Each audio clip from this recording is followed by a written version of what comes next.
Sedangkan akar tunggal itu dia cabangnya lebih sedikit dan lebih keras bentuk akarnya. Ada yang tahu bentuk akar serabut itu pada pohon apa?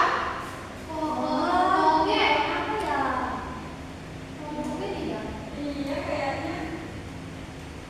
Pakai beberapa pohon. Ya, jadi akar serabut itu terdapat pada tumbuhan kelapa. Dan juga ada akar tunggal. Ada yang tahu akar tunggal itu terdapat pada tumbuhan apa? Oke. Ya benar, pada tumbuhan toge. Tepuk tangan dulu dong supaya benar. Ya, selanjutnya di sini kita akan membahas tentang batang. Ada yang tahu bagian batang itu yang mana? Tidak tahu.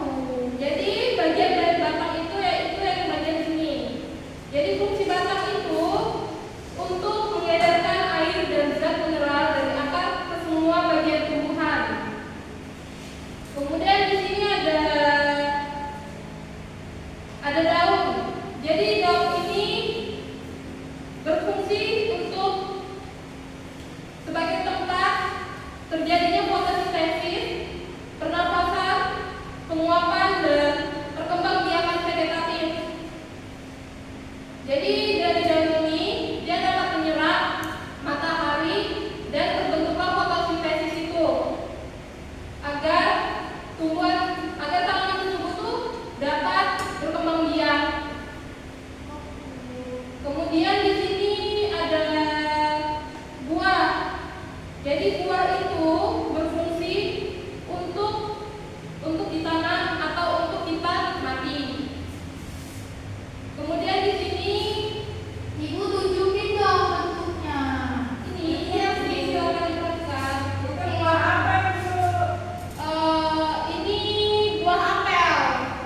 Oh. Ini adalah buah apel ya. Jadi ini buahnya, ini akarnya, ini batangnya. Kemudian di sini ada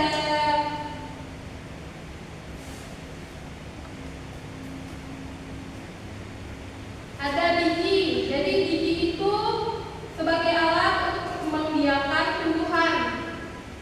Kemudian ada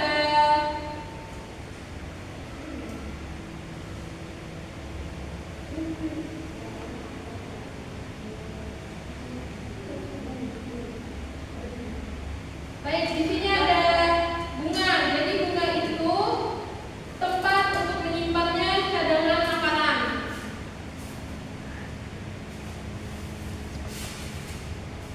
Kemudian baik, kita akan menyanyi lagi ya. Di sini kita akan menyanyinya. Elvi gimana? Maaf ya Ibu, ini teman saya sakit, jadi dia tidak bisa ikut bernyanyi. Oh, Leoni sakit. Iya, dia duduk diam aja ya Bu. Iya, nggak apa-apa, Leoni duduk diam aja di tempat. Yang lainnya pada berdiri ya.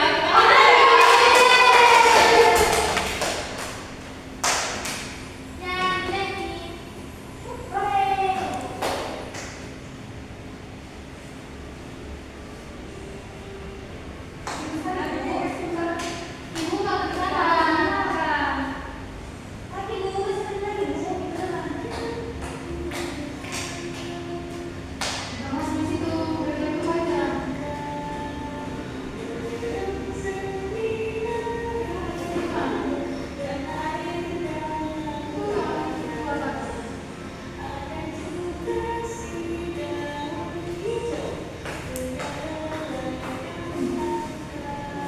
Kenapa? Ayo kita nyanyi ya, sama.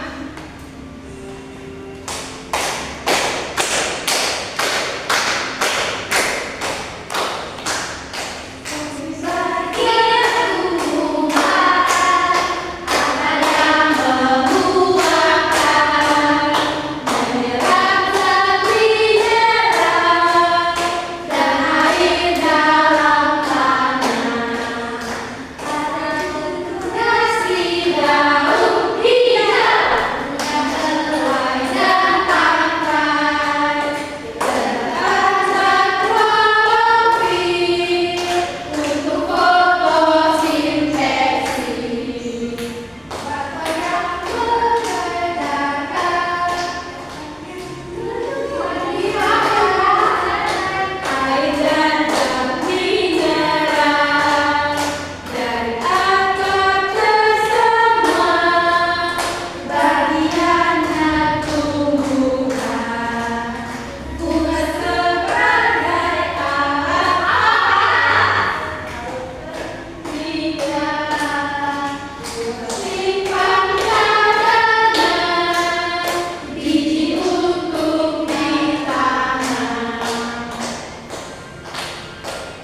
bagian-bagian